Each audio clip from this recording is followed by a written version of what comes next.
Shalom, shalom, épouse, serviteur, servant de l'Éternel. Que le Seigneur te bénisse là où tu es. Nous sommes du Réveil international, Jésus revient. Et je suis l'homme serviteur de Dieu, l'évangéliste Samuel, interprète comme tout le monde le connaît. Et ce matin, le Seigneur a quelque chose à faire encore dans la vie de ses enfants, à travers une très puissante témoignage de la part de la servante de Dieu, Ruth d'Assini. Et avant de commencer ce moment, nous allons recommander ce moment dans la main de l'Éternel. Et on va prier. Éternel notre Dieu, Dieu Tout-Puissant, agneau immolé, Alpha et Oméga. Nous bénissons ton Seigneur ce matin, de nous avoir accordé ce moment, Seigneur Jésus, de venir encore parler de ta part. Père éternel, nous prions, Seigneur Jésus, de disposer nos cœurs, Papa, de disposer le cœur de la personne, ceux qui nous écoutent ce matin. Et éternel notre Dieu, nous prions, Papa, de saisir nos bouts, Papa, de parler que de toi ce matin au nom de Jésus. Que la chair se taise, Seigneur Jésus, et que ton Esprit Saint lui-même, Seigneur, vienne prendre le contrôle de ce moment, Seigneur, pour que le travail que tu as prévu faire ce matin, Seigneur, dans la vie de tes enfants, Seigneur, puisse s'accomplir au nom de Jésus. Seigneur, nous prions, Père éternel, de saturer l'atmosphère par le son de Jésus. Et Esprit de Dieu, Esprit de vérité, viens encore nous inspirer et viens nous instruire à la gloire de ton Saint-Nom. Éternel Dieu, nous bénissons ton nom encore et nous te remercions. Au nom de Jésus, nous avons prié. Amen, amen, amen, amen. Servant de Dieu, que le Seigneur te bénisse. Amen. Et que le Seigneur te fortifie abondamment. Amen. Amen. Bien aimé, si nous lisons le livre de Job 33, le verset 14, il est écrit, il dit, Dieu parle cependant, tantôt d'une manière, tantôt d'une autre, et l'on n'y prend point garde. Il part dans les songes, dans les visions nocturnes, quand les hommes sont livrés à un profond sommeil, quand ils sont endormis sur leur couche. Et c'est par là, le Seigneur, dans sa grâce, va révéler une vision à notre sœur Ruth. Et je peux le dire que c'est un avertissement à son peuple, c'est un avertissement à l'église, pardon. Et je veux que tu prends garde, je veux que tu prends vraiment en considération ce qu'elle va te dire ce matin. Parce que c'est un témoignage qui est donné à tout le corps de Christ. Amen. Dans la marche que nous sommes et dans ce dernier temps que nous sommes. Et sans plus tarder, nous allons rentrer dans le but du sujet. Et servant de Dieu, que le Seigneur te bénisse. Amen. Et tu vas encore te présenter. D'accord. Et on va rentrer dans le but du sujet. Sois fortifié. Amen. Amen. Donc je réponds au nom de maman Ruth d'Assini. Amen. Je suis du Réveil international. Jésus revient. Amen. Abidjan, Côte d'Ivoire, donc Bassam. Et je me présente en toute humilité au-devant de vous pour délivrer le message de la part du Seigneur. Amen. Comme le serviteur de Dieu a dit tout à l'heure, Dieu parle tantôt d'une autre, tantôt d'une manière. Et son souhait, c'est qu'on y prend garde à ce qu'il nous dit. Donc, pour ne pas traîner, je vais aller droit au but. Amen. Donc, dans la nuit du dimanche dernier, donc le dimanche 28 au lundi 29 juillet 2024, pardonnez, j'ai reçu un message de la part du Seigneur. Et voici comment se présentait le songe que j'ai fait. Le songe que j'ai fait commençait par la grâce de Dieu. J'étais en prière, agenouillée avec une connaissance à moi qui pour le moment est encore dans le monde. Cette connaissance est pour le moment encore dans le monde, mais le Seigneur me l'a montré dans le songe. Et elle et moi, nous étions en genoux, nous prions, les yeux fermés et les mains tendues, en mode recevoir. Lorsque subitement j'ai ouvert les yeux et j'ai levé les yeux vers le ciel. Et en levant les yeux vers le ciel, j'ai vu subitement que les portes du ciel, il y avait de larges portes dans le ciel qui s'étaient ouvertes. Et quand elles s'étaient ouvertes, comme la parole de Dieu dit, j'ai vu la nouvelle Jérusalem, la belle cité, la nouvelle Jérusalem descendre du ciel, tout doucement. Et quand j'ai vu la scène dans le ciel, je me suis écrié auprès du Seigneur Jésus et j'ai dit, ah Seigneur Jésus, c'est l'enlèvement et nous ne sommes pas partis. Et quand je dis nous, je faisais allusion à la connaissance avec laquelle j'étais en train de prier, qui était à côté de moi. Et j'ai entendu la voix du Seigneur dans le ciel qui m'a donné la réponse en disant que non, ce n'est pas encore l'enlèvement. Mais c'est un signal, c'est l'ultime signal, c'est le dernier signe dans le ciel que je donne à mes enfants. Et qu'il m'a demandé d'aller dire à toute son église d'aller régler ses dernières affaires parce que lui, il est déjà là. Il est là. Il m'a dit, il n'a pas dit qu'il est en route. Il dit, il est là. Et que d'aller dire à son église d'aller régler ses dernières affaires. Ses dernières affaires. Et voilà le message qui a été délivré de la part du Seigneur. Et quand le message a été délivré de la part du Seigneur, il faut dire que dans le songe, toute la terre, c'est tous les hommes de la terre ont vu la scène des portes du ciel s'ouvrir, de la Nouvelle Jérusalem en train de descendre. Tous les hommes de la terre, sans exception, ont vu la scène. Que ce soit des personnes qui sont païennes, qu'elles soient chrétiennes, qu'elles soient nouvelles converties dans le Seigneur, qu'elles soient anciennes, qu'elles soient de quelques obédiences que ce soit, de quelque bord que ce soit, elles ont toutes vu la scène du ciel que j'ai vue, les portes du ciel s'ouvrir et la Nouvelle Jérusalem en train de descendre du ciel. Et la réponse que m'a donnée le Seigneur Jésus-Christ de Nazareth aussi, à la question de savoir que, ah Seigneur, c'est l'enlèvement, nous ne sommes pas partis. La réponse du Seigneur disant que ce n'est pas encore l'enlèvement, mais va dire à mon église de régler ses dernières affaires parce que je suis déjà là. Je suis déjà là. Cette réponse-là, tous les hommes de la terre aussi l'ont entendu. Je dis bien entendu. Ils ont entendu. Il n'y a pas un homme sur la surface de la terre, aux quatre coins de la terre, qui n'avait pas entendu ce message. Mais il y avait une grande différence, c'est que tous les hommes de la terre n'avaient pas compris le message. Amen. Pour ce qui est de la compréhension, ce n'était pas donné à tous les hommes de la terre. Amen. Je vais donner un verset qui appuie ce que la servante de Dieu est en train de dire. Mais quand tu lis le livre de Apocalypse 21, le verset 9 à 10, il dit, puis, un des 7 anges qui tenait les 7 coupes remplit les 7 derniers fléaux vains. Il m'adressa la parole en disant, viens, je te montrerai l'épouse et la femme de l'agneau. Et il me transporta en esprit sur une grande haute montagne. Et il montra la ville sainte, Jérusalem, qui descendait du ciel, d'auprès de Dieu, ayant la gloire de Dieu. Bien aimé, le Seigneur parle, comme on l'a dit dans le livre de Job 33, le Seigneur parle tantôt d'une, mais tantôt d'un autre, pour confirmer encore sa parole, pour te dire toi encore qu'il y a des doutes dans ton cœur.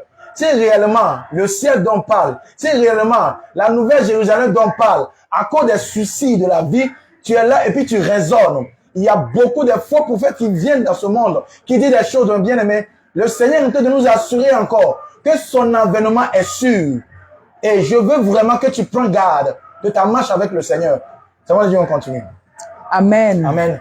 Alors, la cité qui descendait du ciel, donc la Nouvelle Jérusalem, il n'y avait pas de mots pour qualifier la beauté, la splendeur qu'elle représentait, qu'elle reflétait. C'est pas comparable. Il n'y a pas de mots humainement parlant. Mais elle était vraiment, pour utiliser mes simples, faibles mots, elle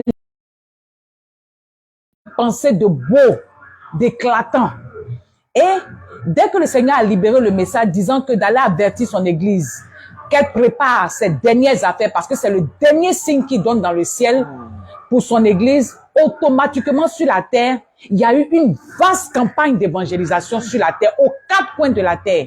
Il y a eu une vaste campagne d'évangélisation qui a couvert les 4 coins de la terre. Et automatiquement, moi, et puis la connaissance avec laquelle j'étais en train de prier, on a commencé à courir sur la surface de la terre.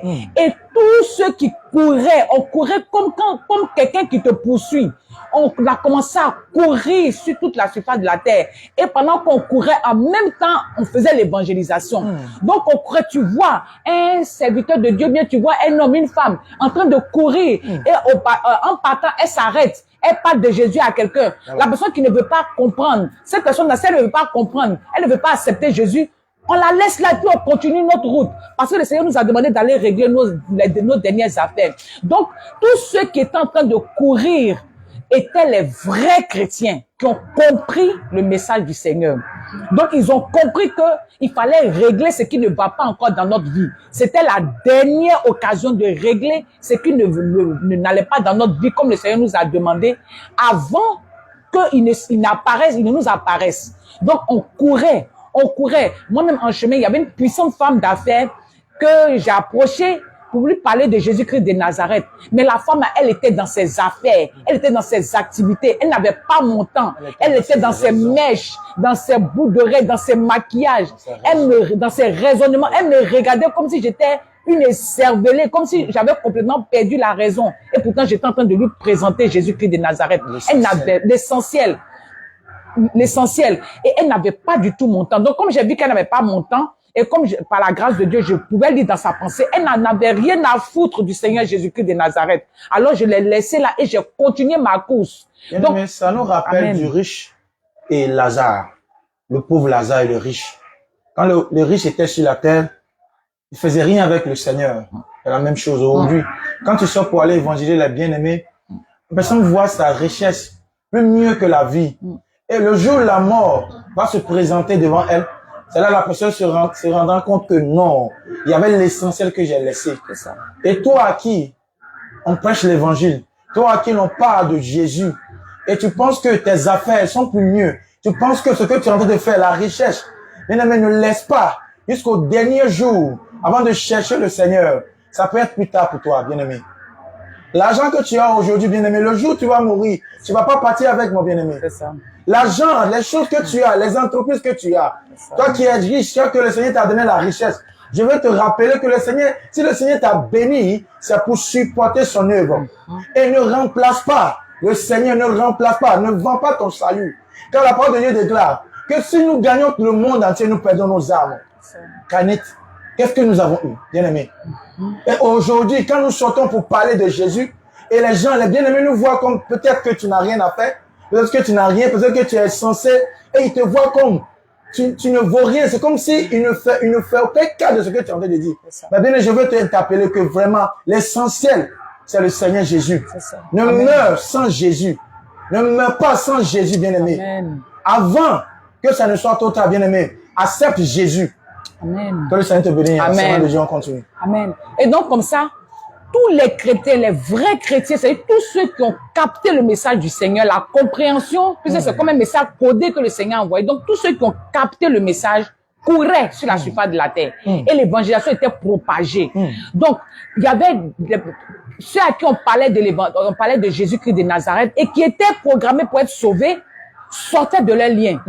J'ai vu des personnes qui étaient dans la masturbation, à qui on a annoncé Jésus-Christ de Nazareth, qui sortaient de la masturbation.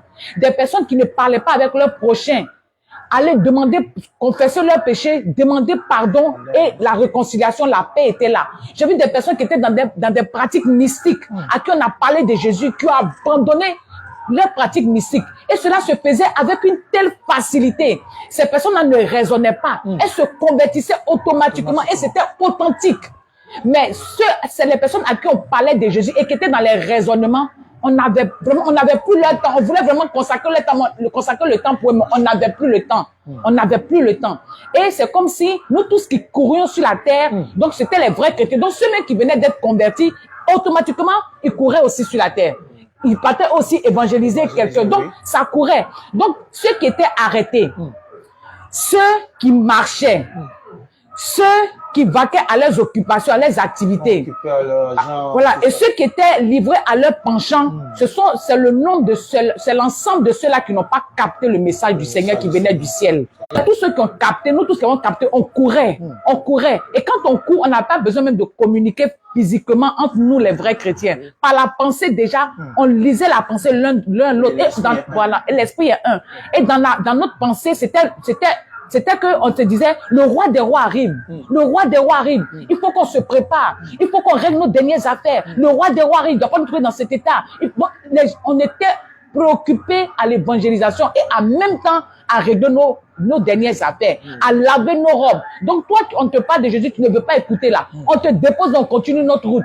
On te dépose, on continue notre route. La préoccupation, Jésus-Christ était la priorité aux 4 coins de la terre pendant ce temps d'évangélisation. Il était la priorité dans nos esprits, dans nos corps, il était la priorité. Et on avait c'était ça qui était notre priorité. Et ceux qui marchaient, ceux qui ne couraient pas comme nous regardaient comme des personnes, comme si on était des personnes écervelées. Ils nous regardaient comme si on avait complètement perdu la raison. Ils nous regardaient, ils se disaient, mais ceux-là, ils courent, ils s'en vont où? Ils commençaient à se mettre à courir. Mais ils ont aucun problème et puis ils se mettent à courir. Mais nous, on savait qu'on n'avait pas de problème.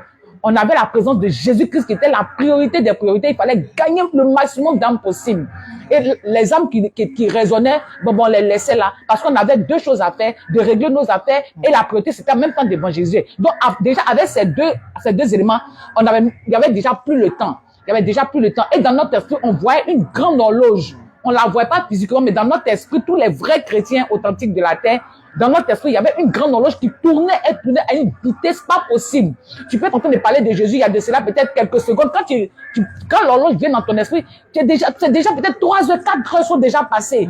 Et en même temps, il faut régler aussi tes dernières affaires. Donc, on n'avait vraiment pas le temps. On n'avait vraiment pas le temps. Et sur toute la surface de la terre.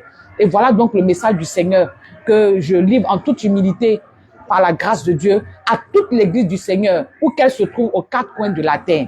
Que le Seigneur Jésus est à la porte. Amen. Et il nous demande de régler nos dernières affaires et de par-dessus tout gagner des âmes pour lui. Bien-aimé, que le Seigneur te bénisse. Amen. L'Éternel. Amen. Bien-aimé, je vais résumer toute la vision qu'elle a eue dans une seule verset. Et si on voit dans le livre d'Éphésiens 5, le verset 16, il est écrit « Rachetez le temps, car les jours sont mauvais. » Amen. Je répète encore, Éphésiens 5, le verset 16. Il nous dit de racheter le temps, car les jours dans lesquels nous sommes sont mauvais. Bien aimé, nous sommes dans les derniers temps. Et dans ce temps-ci que nous sommes, ta priorité doit être le Seigneur Jésus. L'essentiel pour toi doit être le Seigneur Jésus. Mais si, au cours de la journée, je peux le dire, si, je peux dire dans la semaine, ça n'est jamais arrivé dans tes pensées que, nous sommes dans les derniers temps, bien aimé, il faut te revoir encore. Comme elle vient de dire, dans le témoignage, il y avait plus de temps. Donc, tout le monde courait. Tout le monde courait. Tout le monde courait. Et il y a des bien-aimés, quand tu commences à évangéliser, bien-aimés, c'est pas tout le monde évangélise pour qu'il soit sauvé. Je vais t'interpeller. Il y a d'autres qui vont écouter le message pour seulement être condamnés. Donc, aujourd'hui, là, nous sommes dans les temps où il n'y a plus de temps à perdre. Donc, si tu es devant quelqu'un et tu en es d'entendre la bonne nouvelle et tu vois que ça veut rentrer dans les débats, ça veut rentrer dans les discours, bien-aimés, c'est le moment pour toi, le Seigneur t'interpelle de le laisser et avoir en avant. Parce qu'il y a plus d'âmes, il y a beaucoup d'âmes, il y a beaucoup de personnes qui sont en train de mourir tous les jours, bien-aimés. Et nous avons beaucoup de travail à faire. Juste la nuit dernière, nous sommes sortis à Beaunois et nous pouvons constater qu'il y a beaucoup d'âmes qui ont besoin du Seigneur. Nous sommes devant les bien-aimés, on est en train de parler de Jésus et tu vois que la personne n'a pas envie de te laisser. Et c'est dans le temps auquel nous sommes actuellement. Et c'est pas le moment de s'amuser, bien-aimé. C'est pas le moment de te procurer, de seulement chercher de l'argent. Mais c'est le moment de chercher le Seigneur. Et je veux aussi interpeller quelqu'un. Toi qui sors pour aller parler de Jésus. Toi qui sors pour aller dire aux gens de se repentir. Faut pas t'oublier toi-même. Elle a bien dit, le moment où nous sommes en train de parler de Jésus, nous sommes en train de travailler sur nous-mêmes. Tu dis à quelqu'un de se repentir. Et toi-même, tu dois aussi travailler sur toi, bien-aimé. Ne dis pas seulement à quelqu'un de se repentir et toi-même, tu as encore du travail à faire. Ne dis pas seulement ainsi dit le Seigneur et tu as encore l'orgueil. Ne dis pas seulement le Seigneur dit et toi-même, tu ne travailles pas sur ton cœur. Et c'est dans le temps dans lequel nous sommes. Et ça me rappelle, ça fait seulement, je peux dire, 2-3 semaines. Le Seigneur va me montrer, le Seigneur part tantôt d'une main, tantôt d'un autre. Il va me montrer le monde entier comme ça. Et il tenait le monde entier dans sa main. Il avait sa rétribution écrite sur son front. Je peux voir l'écriture qui était écrite dans une lettre que je peux lire dans la vision, mais quand je suis réveillé, je ne comprenais pas. Mais je savais qu'il avait écrit toute la rétribution, était écrite dans une seule lettre. Et je viens encore dans une autre rêve. Le Seigneur va me montrer lui-même qui était sur les eaux. Et il me montrait le monde entier comme un eau. Et si tu n'as pas les regards fixés sur le Seigneur, je te dis, bien-aimé, tu seras noyé dans l'eau là. Et nous sommes dans ce temps-là, bien-aimé. C'est pas le moment de t'amuser avec ton salut. C'est pas le moment de te laisser distraire par les choses de ce monde. C'est pas le moment de te laisser distraire par les commentaires des gens. Non, l'apôtre Abraham a fait un. Non, le bien-aimé a fait un. On a marché sur moi. On a parlé mal de moi. Le réveil n'est pas de Dieu. Et puis, est-ce que ce que tu es en train de faire toi-même vient de Dieu? Est-ce que toi-même ta vie est conforme à la volonté, aux lois, aux préceptes de l'Éternel? Au lieu de travailler sur toi, nous avons laissé nous-mêmes et nous sommes toujours focalisés sur l'autre. Lui là, j'ai vu telle personne dans le rêve, j'ai vu telle personne dans le rêve, j'ai vu telle personne dans le rêve. Et le Seigneur ne prend pas le temps pour te montrer toi-même. Il te révèle pas ta vie. Et c'est seulement toi, les autres seulement le Seigneur te... Laisse-moi te dire, une songe, une vision qui ne parle pas de ta vie. Parce que le Seigneur ne peut pas te laisser toi et aller parler à une autre personne. Et j'ai aimé le côté où elle dit que nous sommes en train de travailler sur nous et à la fois nous sommes en train d'annoncer l'évangile. Donc, le moment où tu es en train de parler de Jésus, tu dois travailler sur toi-même, mon bien-aimé. Le Seigneur ne peut jamais te laisser perdre et puis aller parler d'autres personnes. Apôtre Paul pourrait dire, il dit, je ne veux pas être un panneau indicateur. Ne sois pas un panneau qui indique le chemin. Et toi-même, il faudrait que tu rentres aussi au ciel. Amen. Et voici l'avertissement que le Seigneur a pour son église. Les temps sont finis, bien-aimés. C'est le moment de racheter le temps. C'est le moment de travailler sur ton salut. C'est le moment de sortir annoncer la bonne nouvelle. Et il y a des âmes qui meurent tous les jours, bien-aimés. Et je vais te rappeler encore, le moment où tu es en train d'annoncer la bonne nouvelle, tu es en train de aussi travailler sur toi-même. Que le Seigneur te bénisse. Bien-aimé. Je voulais apporter une dernière chose par rapport au songe qui a été fait. C'est que le grand réveil d'évangélisation qui a été manifeste dans le songe de la part du Seigneur a apporté la repentance et la délivrance. Donc, nous apprêtons aussi à lancer une grande campagne de réveil d'évangélisation également aux 4 coins de la terre. Repentance, délivrance. Si tu entends ce songe, le Seigneur te donne l'occasion de te repentir et de sortir de tes liens, délivrance. Serviteur de Dieu. Voilà ce que je voulais ajouter. Je veux aussi te rappeler, quand le Seigneur Jésus va commencer son ministère, il n'a pas commencé son ministère par des miracles, par des prodiges, par des délivrances. Parce qu'il sait d'abord que l'homme doit passer par la repentance. C'est à cause ça, il dit, repentez-vous, car le royaume des cieux est proche, bien-aimé. Avant de rentrer dans tes bénédictions, il faudrait que tu passes par le moment de repentance. Et cette repentance sincère. Aujourd'hui, on voit plusieurs personnes qui ont leur repentance dans leur bouche. Et on voit plusieurs personnes qui ont leur repentance. La repentance là, d'être religieux, comme je le dis, n'est pas une repentance. Tu peux gêner, tu peux prier.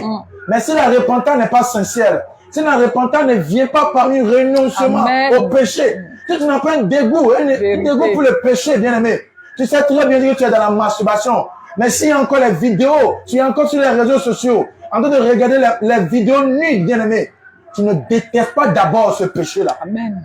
Si tu veux vraiment sortir de cette captivité, si tu veux vraiment sortir de cette prison, de masturbation, de pornographie, bien-aimé, si tu vois quelque chose qui s'apporte de la nudité, bien-aimé, tu t'éloignes carrément de cela. Amen. Et c'est ce que nous avons à dire au peuple de Dieu ce matin. Et c'est un avertissement de la part du Seigneur. Et je crois très bien que ça va travailler dans le pensée de quelqu'un. Et je veux vraiment que tu te rappelles que les temps sont finis.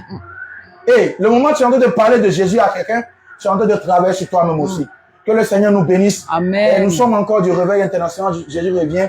Et nous voulons dire shalom, shalom, shalom au peuple de Dieu. Soyez fortifiés, soyez bénis. Amen. Nous allons recommander, remercier le Seigneur pour ce moment encore. Éternel notre Dieu, Seigneur, nous te disons merci. Alpha et Oméga, nous bénissons ton Seigneur. Papa, ta parole dit que ton message, ta parole ne vient pas, Seigneur. Tu veux et revient sans avoir fait un effet, Seigneur. Gagner des âmes à nous toi. prions, Père éternel, que ce message va dans la vie de quelqu'un. Et pour qu'une vie soit transformée, Seigneur Jésus. Pour que quelqu'un soit touché par ce message. Par cet avertissement que tu donnes encore à ton peuple, Seigneur. Nous bénissons ton Seigneur, Papa. Nous te rendons gloire. Au nom de Jésus, nous avons prié. Amen, amen. Soyez bénis, soyez fortifiés. Shalom, shalom, shalom, shalom.